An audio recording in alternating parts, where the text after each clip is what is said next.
Des images qu'on n'aime pas voir, celles de femmes inquiétées, voire carrément agressées lorsqu'elles sortent. Hélas, cela reste trop fréquent.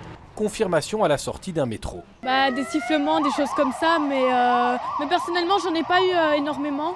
Mais je sais que ça arrive quand même vachement souvent. Il y a tout un tas des personnes qui sont pas bien dans leur tête et tout, donc peur qu'ils nous agressent ou voilà. Bruxelles n'est pas du tout sûr pour les femmes. Personnellement, j'ai peur dès qu'il commence à faire nuit. Je suis en permanence en train de regarder partout autour de moi.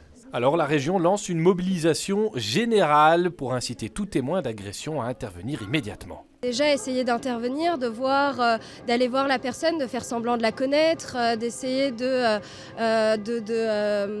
détourner l'attention de la personne ou du moins de demander si la personne va bien, si on peut faire quelque chose. Concrètement, se faire entendre, distraire le harceleur, appeler à l'aide ou carrément filmer l'incident, autant de moyens souvent efficaces d'intervenir.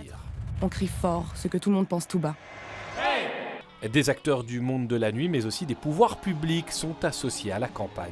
On a aussi un plan d'action pour le secteur de la nuit et cette grande campagne de communication fait partie de cet axe fort, notamment du plan qu'on a développé avec aussi le secteur associatif et donc des formations aussi pour le personnel de l'ORECA pour qu'elle puisse aussi accueillir et pouvoir appréhender des situations de violence dans le monde de la nuit. Des formations seront aussi données aux chauffeurs de transport public afin de sécuriser un peu plus encore ces endroits, quelle que soit l'heure ou le contexte.